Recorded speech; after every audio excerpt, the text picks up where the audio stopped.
Hey there, good afternoon, Eastern Standard Time, North America. Welcome to Prog Monster. My name's Murph, and I'm the host of this show, a show dedicated to progressive rock, hard rock, heavy metal, and other types of rock music. So today we're doing the Wednesday night favorites. And tonight I've decided to do my top 25 progressive rock albums. But we're going to be doing it a little different than I announced. I was going to do two separate videos, an A part and a B part.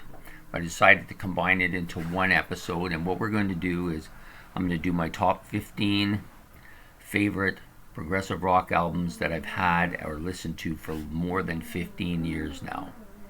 Like they've been around since my beginning to about 15 years ago. I've been listening to them. And I still listen to them now, but they've had a long time. The second part will be a top 10 of albums that are my favorites, fairly recently listened to me by within the last 15 years I've been listening to them. The reason I decided to do this was because I've come to the point where I've started to listen to a lot of progressive rock music, more so than I ever have, especially some stuff that might have been a little more obscure to me back in the day because it was an import or the band wasn't as well known or whatever the reason was.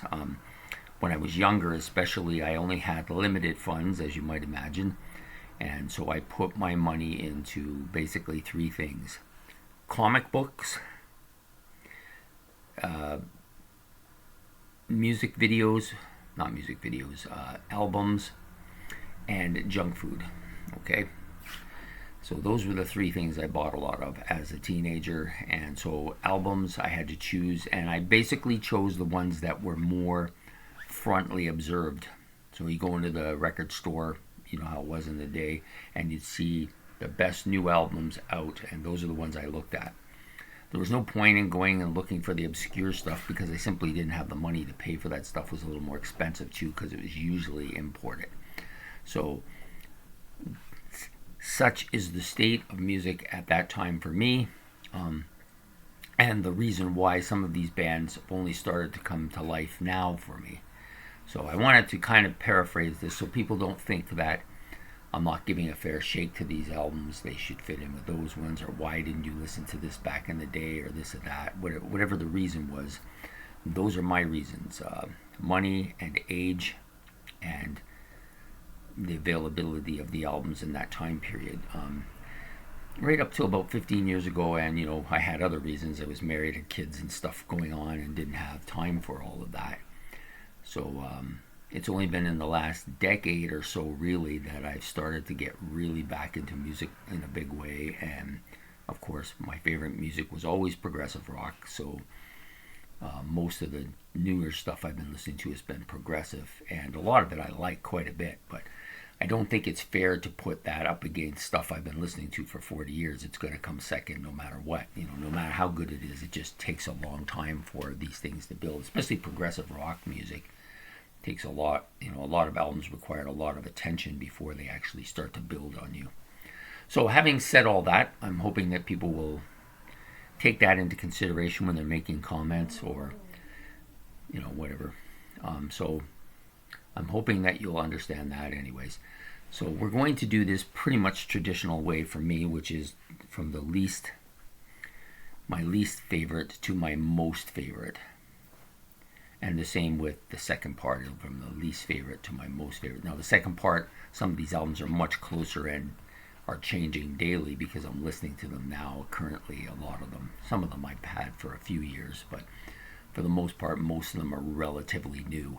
So that list changes pretty much all the time.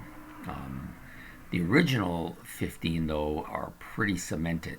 And you're going to also find that with the original 15, there's a lot of duplicate group, like as far as groups go. There's certain, my big three groups have more than one or two albums in it. Some of them have as many as three.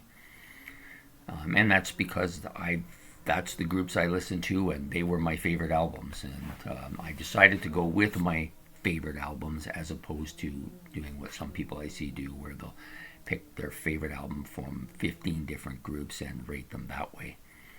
I am not doing a group rating thing here, so I decided that I would just stick with what was my favorite albums, and if it happens to be the same as if one group happens to have more than 2 or 3, that's just the way it was.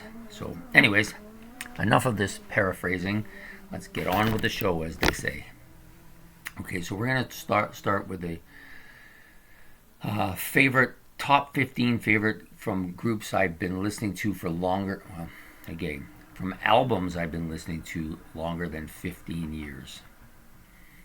Some of them dating back, I would say back to the early 1980s. So that's where we go back to. There's also one other preference that I wanted to make, just in case people are a little confused.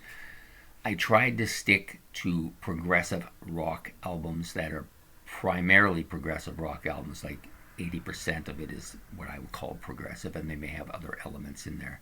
There was some bands that I wanted to include. I thought originally I was going to include in this, who had albums who I thought were fairly progressive, but weren't necessarily the dominating factor. They had strong elements of something else, and I discluded them for that reason. They'll come at a later video on different type of music. So anyways, sorry, why is my head crooked here? Anyways, so we're going to do these now, and so we're going to start with number 15. I'm going to tell you what the album is and make some comments as to why I like this album so much, and what makes it progressive, and why I still listen to it, and why it's up here in this top 15. So the first one comes from a band who's in my group of 7, as most of this stuff will be.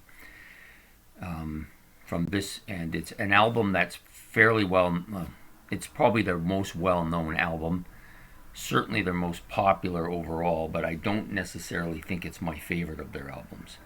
But it's going to come here at number 15. There are a lot of great tracks on this album. The album also has a folky element to it. It has a bit of a hard rock element to it. I almost wasn't going to include it because of some of these other elements. But it's also fairly progressive too, in at least in its instrumentation. And we're talking about Jethro Tull's Aqualung, seminal album, I guess, for them. I love the artwork on the cover. I just think it's just exceptional. It's like a drawing, and really, really good. And I like the back part as well. So I need my glasses for this because it's small writing. So this album is my number 15. It has, other than the song Aqualung and Locomotive Breath, which are kind of the big hits of the album, and both are okay. I'm not a big fan of Aqualung, and I have to say this: Aqualung kept Jethro Tull from really making an impact on me until almost the turn of the century, which is when most of my Jethro Tull began for me, like turn of the century, and had a big impact for me for the first 5 or 6 years of the century with several albums, and this is one of them. It was probably the first one I got. But that song, Aqualung, I used to hear that on the radio when I was a kid, and I just didn't get it. I didn't really like it. It was different. And so it kept me from listening to Tull for a long time, which I think was a big mistake. This group could have been much higher on my list than they are, and may still end up there. But anyways, put that song aside. There are some really, really good songs on this album. Cross-Eyed Mary, fantastic song. Mother Goose, of course, underrated song, I think. Where are we here? Hymn 45 I like quite a bit. And of course, Locomotive Breath. How can you not like that? It's a great tune. Classic Tull there. Wind Up, fantastic. Maybe my favorite track on the album, Wind Up. And then this particular album has Wind Up, the live version as well. So, I mean, it's fantastic. Fat Man, of course. I like all these songs. These are just great. Just a very good album. To me, it's a master album. It's not my favorite Tull album, but it's a master album. There's no doubt about it. And it comes in at 15th. Okay, Number 2, I've done a video on this, so I'm not going to say too much about it. If you want to see it, you can go and look at the video, what my opinion is about the album. Fragile by Yes. Also my first Yes, actually no, it was my second Yes album. However, it was my first album with the classic lineup. And this is, of course, probably their seminal album. Although I don't think it's their best album either. But it has like some really great tracks on it. Roundabout, of course, everybody knows that track. Maybe a bit overplayed, but I still really like it. And it kind of annoys me a bit when I hear people say that, oh, that song is not that great. It's not as great as they make it out to be. Well, maybe it isn't, but it's still a great song. You can't say that Long Distance Run Around and Heart of the Sunrise and South Side of the Sky are better than that song. I think those 4 songs are great songs. The only thing about Roundabout that hurts it a bit, I think, is that it's played the most. That's the song that's played the most on rock radio and around, and people just get all up for it, and it kind of annoys people after a while because they think that the other songs are just as good and maybe better. And I'm not going to argue that point, but I still think it's a great track. Anyways, there you go. And the artwork, of course, is fantastic. So, next up is from a band that I bought this album quite a long time ago, maybe in the 80s.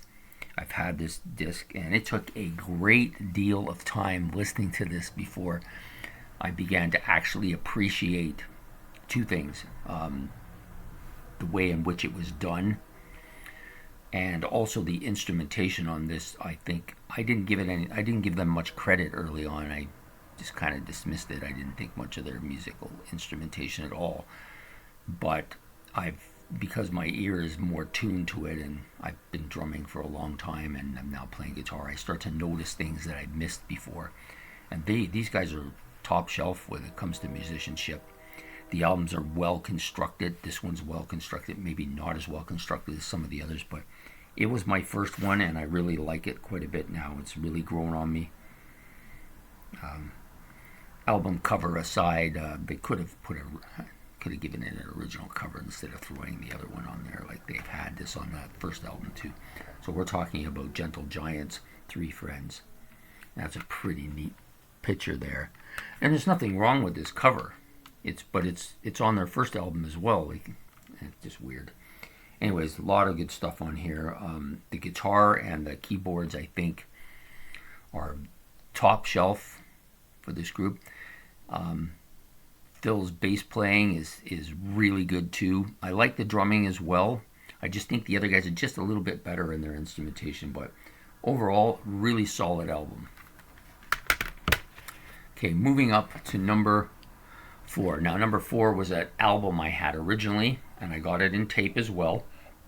But my tape collection kind of just dissipated over the years because I just stopped playing it. And my album collection I gave to my sister back when I left home in the mid-'80s.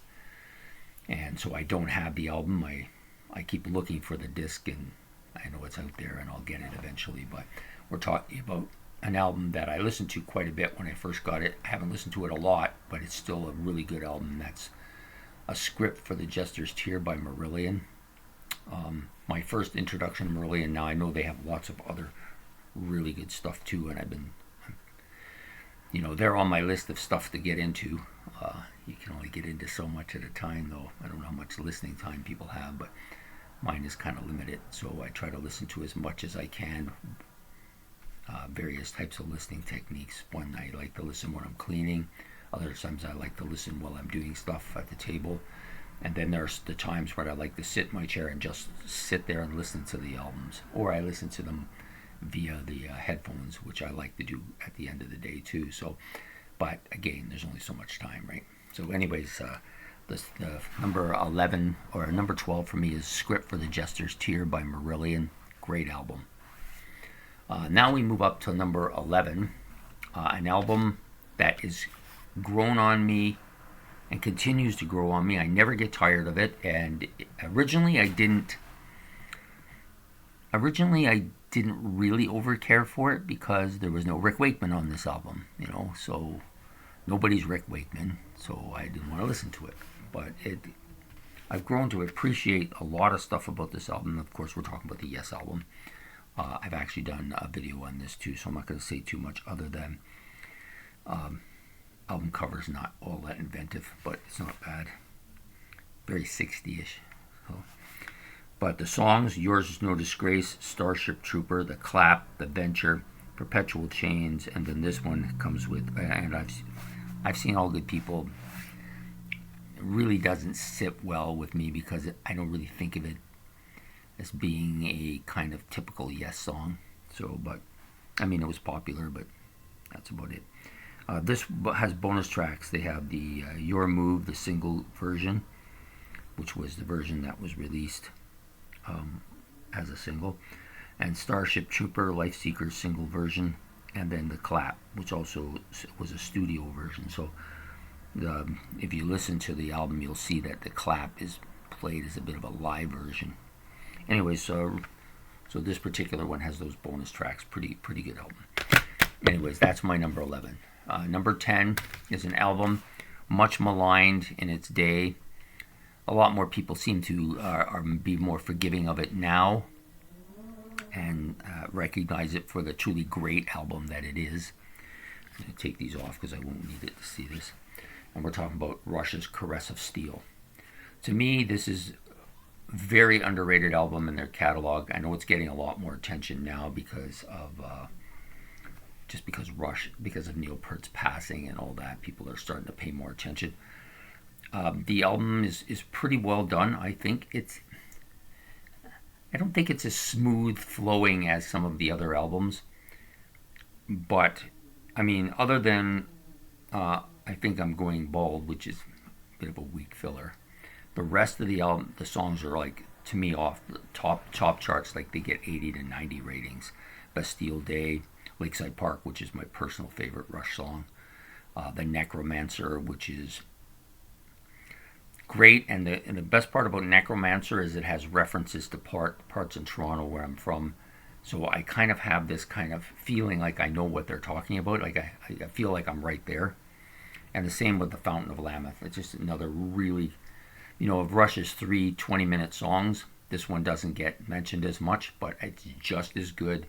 In many ways, I like it better than 2112, and I actually like it better than Hemisphere. So for me, it's a great song. So there you go, Rush, Caress of Steel. Okay, now we're moving up again to the number 9, which comes from legendary British rockers. This album is very British.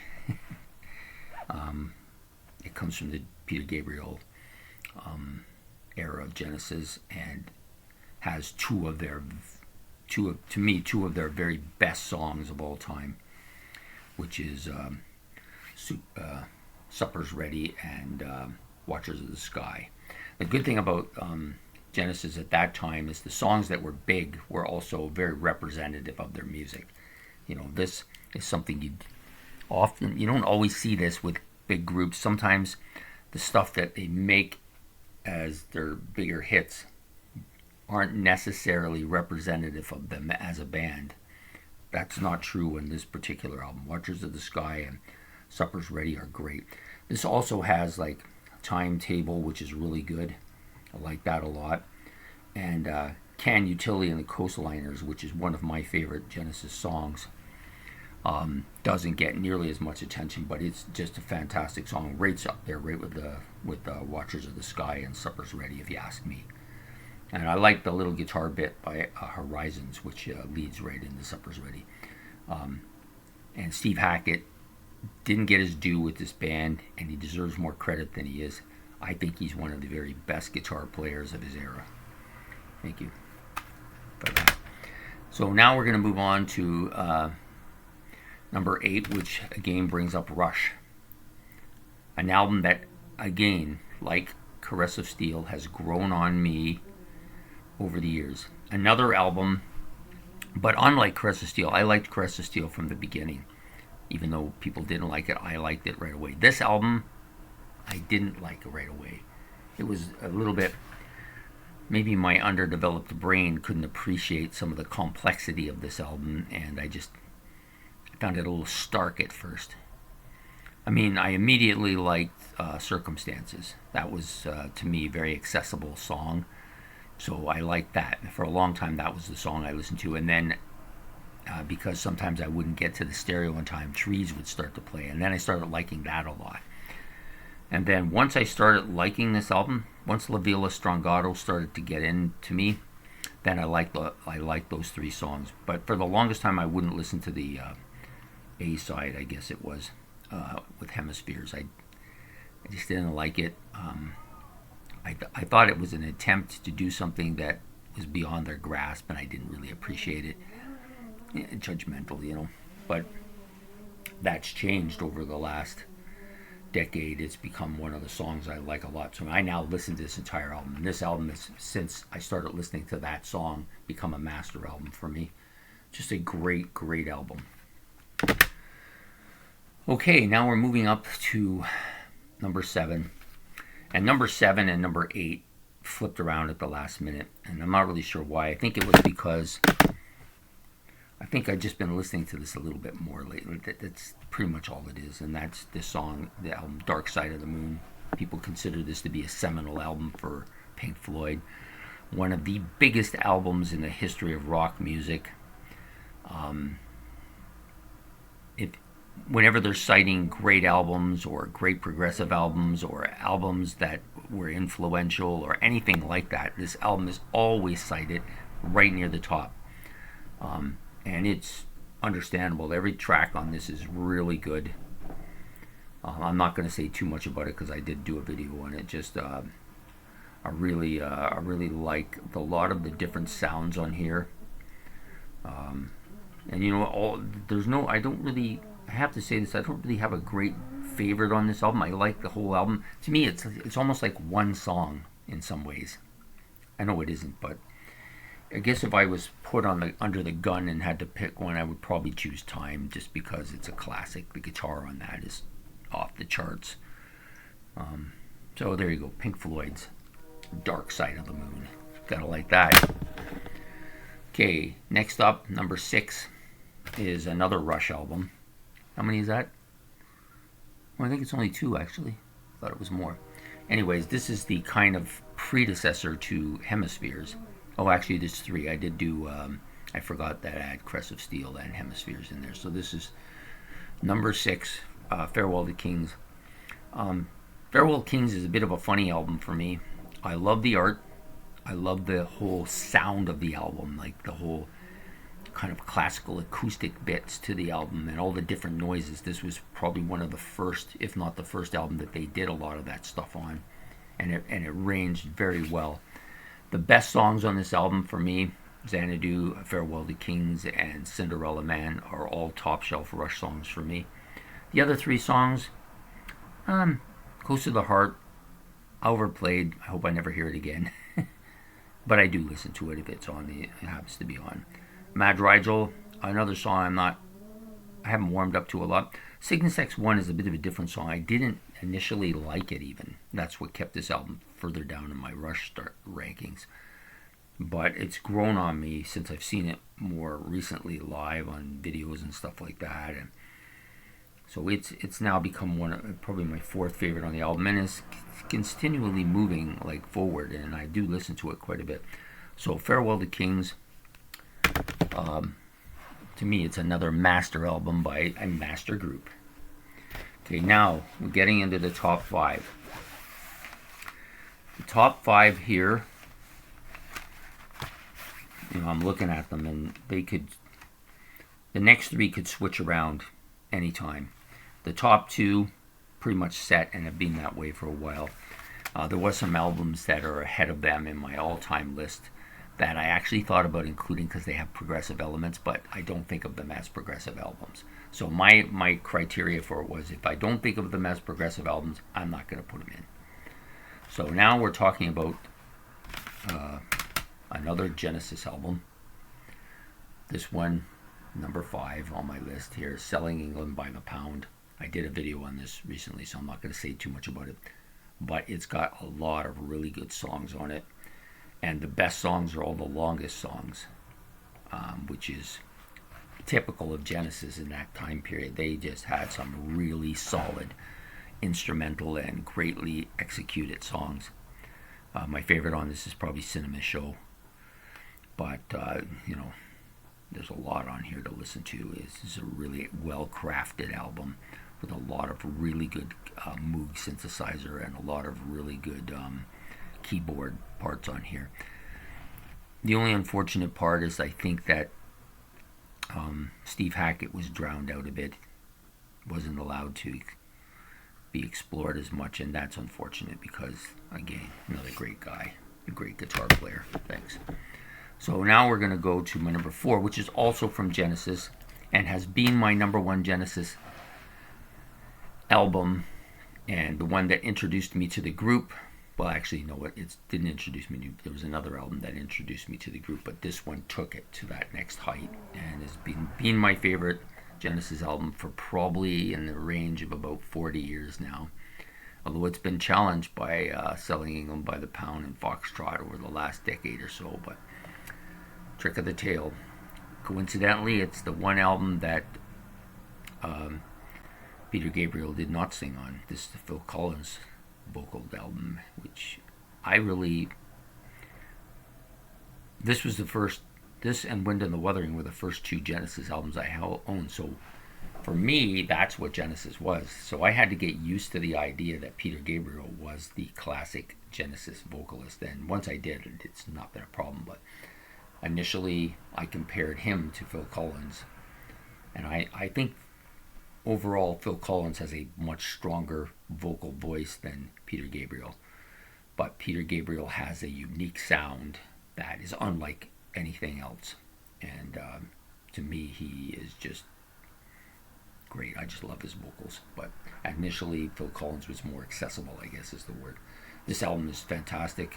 I've done a video on it, so if you want to watch that, you can go watch that instead of this, because I'm just going to touch on my favorite track here, which is Ripples. Although, from top to bottom, I love all the tracks on here. Some I've worn out a bit, like Dance on a Volcano and Squonk. I listen to them a lot in the day. I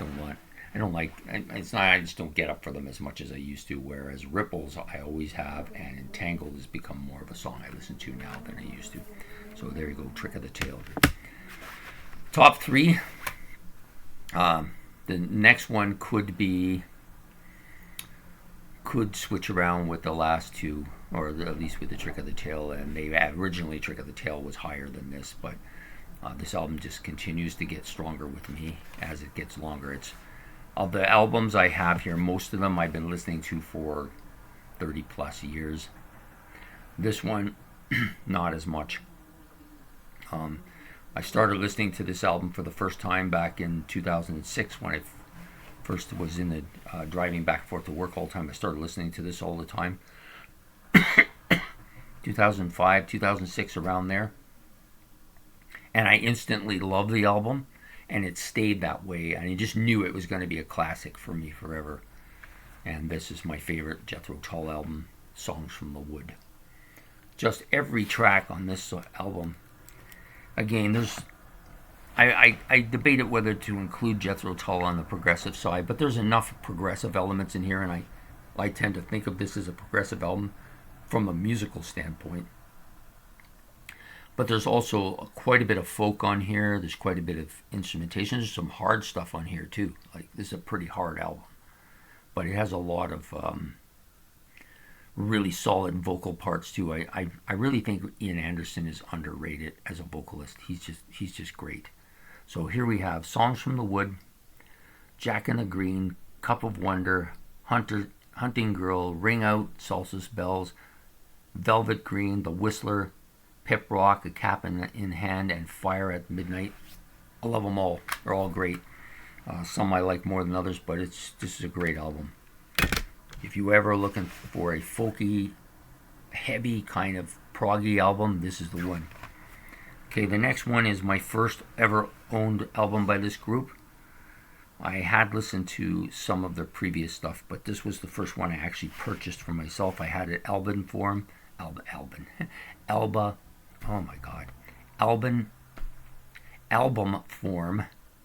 And I also had it in cassette form, but now I have it in CD, Rush's Permanent Waves. Again, kind of similar in that it's divided fairly evenly with, and the same similar type of events occurred with Farewell to Kings, but Free Will, Natural Science, Spirit of Radio I love. Jacob's Ladder has grown on me, much like Syngex X1 did. And Different Strings, like Mad Rigel, is kind of that similar type.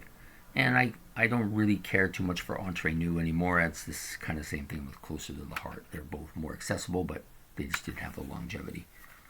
And then the last album, the number one album,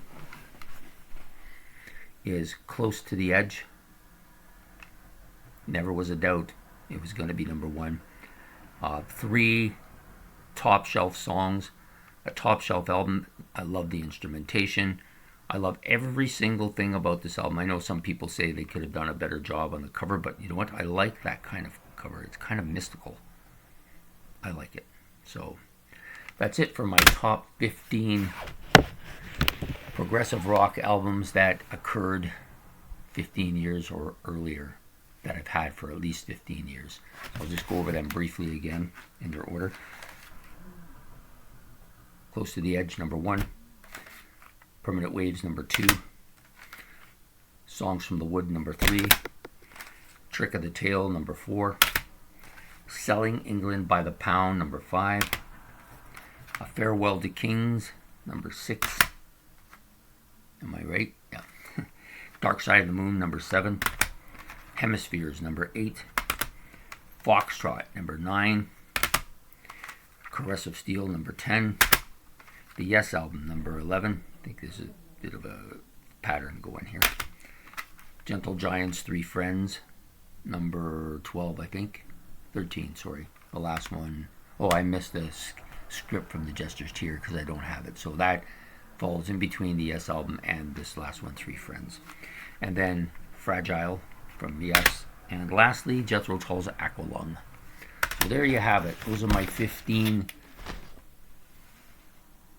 top 15 progressive rock albums from 15 years or older. Now I'm going to do a quick, where did I put them now? Did I move over here? There. I'm doing a quick top 10 of the ones that are more recent. So I'm not going to say as much about them because I don't know as much about them yet. A lot of them anyways. A lot of them are like a year or two I've been listening to, more or less. Only a couple of them maybe longer than that. So we'll start with the lowest one first. This one, it's been only a couple weeks, but I already like it a lot. It's Acquiring a Taste by, sorry, which way does this go here? Acquiring a Taste by Gentle Giant. It's number 10. Again, it's like a lot of Gentle Giant stuff. It's not easily accessible. It takes a lot of listening to get into it, but it's well worth the effort, I think. I initially listened to the album. I had the same reaction as I did with Three Friends 30 years ago, which was, I don't know about this. And then the second time, it's a little better. And now I'm starting to really like it. It's starting to grow on me already, but that's because my ear's a little better than it used to be. This one, I used to hear people say this was the Lost Genesis album because there's 3 Genesis members on it, but really I don't think it sounds anything like Genesis. It has a little bit of a Genesis feel, but much softer. And we're going to Voyage of the Acolyte by Steve Hackett. Vocals on about 3 or 4 of the tracks, and then the rest of them are instrumental. So it has a jazz fusion type thing to it, I guess. I don't know. Anyways, that's number 9. Number 8, I don't have the album. It's currently on loan from this library. Anyways, Brain Salad Surgery by ELP. It's an album I just started listening to, and then somebody borrowed it, so eventually I guess I'll get it back. Next is an album I've been listening to quite a bit in the last couple of months, and it's an album I like to go to because I have a little bit of problem sleeping sometimes, but this album is so relaxing. I'm not saying it puts me to sleep, but it relaxes me so I can sleep. And we're talking about Pink Floyd's Atom Heart Mother. Really good. I like it. It's, to me, I think it was the first, somebody correct me if I'm wrong here, but I think it was one of the first kind of move towards progressive rock that they did. So you're starting to move away from psychedelic sound to the progressive rock. This album was, I think, the first one to do it from 1970. I don't know what it is with why they put the cows all over the place, but anyways, excellent album. The next one up, the number 6, is an album is it number 6? Yeah, because I did 1, 2, 3, 4 there. Okay, I'm missing one. How can I be missing? What am I missing then? Give me a sec. I'm missing an album from my list. Where did I put it? Okay, so there's 1, 2, just buy me 1 second. Oh, I'm missing an album. I know where it is, but no point in go and get it. We'll just talk about it. It should have been just before Acolyte, so it should have been in the 8th spot. And we're talking about Van der Graaf Generator's Still Life. It's actually in the disc player out in the front room. That's why I don't have it. I forgot it. Anyways, I like that album quite a bit. It's growing on me. Their albums all seem to be quite different. But this one I liked immediately, and I've been listening to it now for a couple months. Very, very solid album. So it should have been slotted in an 8th, and then 9th would have been Acolyte, and 10th would have been Acquiring the Taste. So it would have come in before brain salad surgery. Okay, next up. So now we're into my top 5. These ones are all substantially more up there than the previous albums. A lot of these earlier albums are just starting to make some impact on me, and I like them quite a bit. So they've made more of an impact than some of the other stuff that I didn't include here. However, these next 5 have had a fair amount of impact on me and are easily the top 5 of my kind of recent stuff. So we're talking first about Eloy, Colors. This album, I like the cover. Very science fiction-y like. Their music is very keyboard oriented, guitar oriented, drum oriented. A lot of their songs are very melodic, I find, and they have a little bit of a Pink Floyd sound to them in some of their songs as well, at least on this album. I'm not really keen on their vocals. In fact, I might go as far as to say I don't like them at all, but I've gotten used to it. It did distract from the album and probably has hurt it overall, but I still think the musicianship here is pretty off the charts. Pretty good stuff. So there you go, Colors, number 5. Okay, this one I've had for a little bit longer than those ones. I've had this maybe a decade now, and I've listened to it quite a bit. It could easily have gone into the classic group, but it hasn't got the times. If I had to cut the times frame somewhere, and I decided to cut it at 15, I've only had this one for maybe 10, but it's a great album. Minstrels in the Gallery. I almost didn't include this album because I was debating whether it's progressive enough or rocky enough, like which one. It's probably a little bit of both. Maybe it's 50-50. So it's just on the corner of whether I included it as progressive or not. But the musicianship is standard Jethro Tull. This is a very good, well put together album. Some really great tracks. Minstrel in the Gallery, fantastic track. There's lots of stuff. And there's some bonus tracks on this too. Summer Day Sands, March of Mad Scientists. Like, there's some really good stuff here. Minstrels Live. This is a great album. Anyways, that comes in at number 4. Number 3 had to be on the list somewhere. I would have liked to have put in it. It would be nice to have put in this album in the original long diff, but I had lots of issues when I was younger, and I dismissed a lot of stuff for stupid reasons and didn't get into it till much later. This is the first time I've listened to this album. I've had it now almost a year. It went on my playlist about 8 or 9 months ago and just recently came off the playlist. I've listened to it so much so that I am pursuing getting the entire collection. Like, I just think this group, I missed the boat here, really, what happened. I've had 40 years to get into this group, and I'm only listening to them in the last year.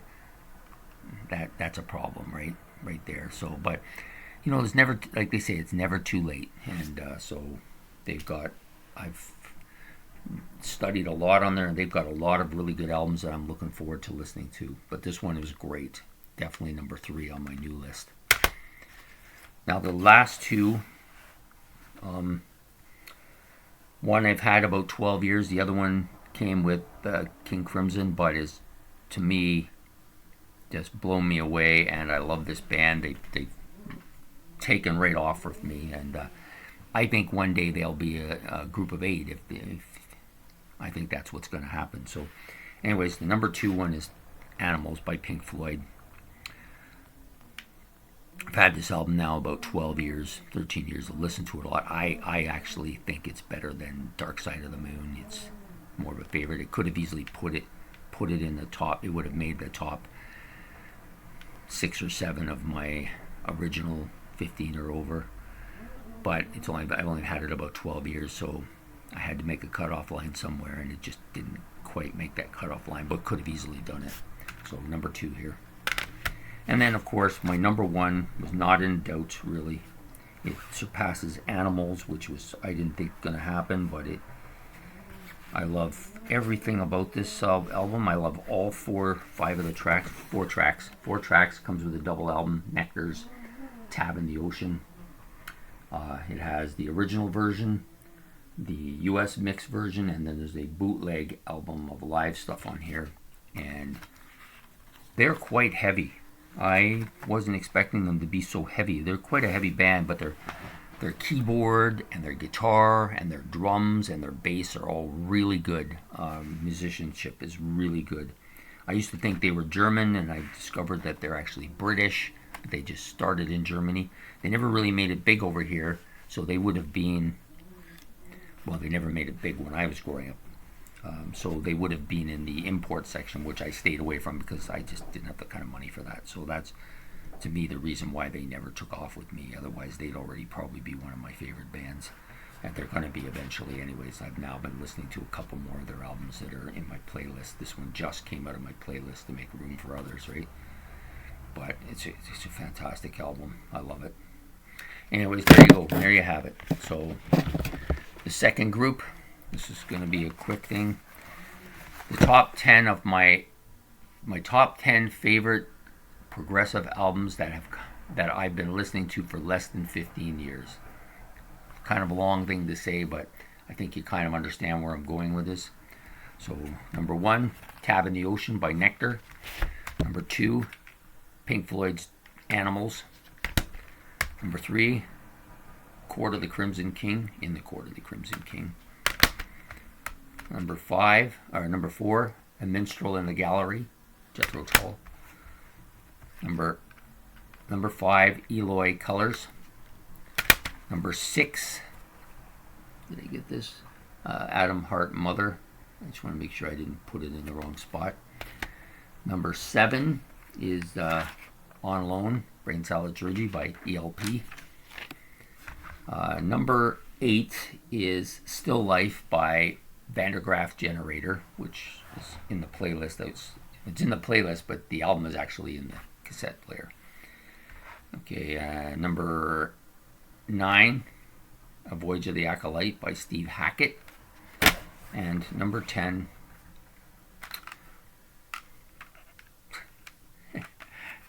Gentle Giants, Acquiring the Taste. And trust me, that's aptly named album. So I hope you've enjoyed this. So we've had 2 lists here. My top 15 favorite progressive rock albums that I've been listening to for longer than 15 years. Some going back 40 years. And then my top 10 favorite progressive albums that I've been listening to for less than 15 years. Many of which I've been listening to for less than a year. But there's a horde of stuff coming too. Like I've been listening to a lot of other stuff too that just not listened to enough. I just picked the 10 best ones that I liked at this point in time. And I think if you were come back and do this list of 15 or top 10 in the next year or so, half of these might be gone and be replaced by even other albums. Anyways, I hope you've enjoyed this. If you did, press like and subscribe. It's been a good one Wednesday night doing the favorites. I like doing this show. Next week, I was going to do a second part for this. So I was going to have part A and B, but I decided to do this in one show. So next week, I'm going to be coming up with something else. I have an idea of what I want to do, but I'm not 100% sure, so I'll wait until I'm sure. And if you did like it, that's great. And if you had comments about any of these albums or any questions, I'll gladly answer them. Just remember that these are just my picks, my favorites, and my structure as the way I delivered it today.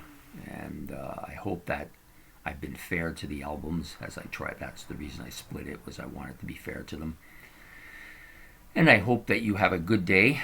So from Prog Monster, bye.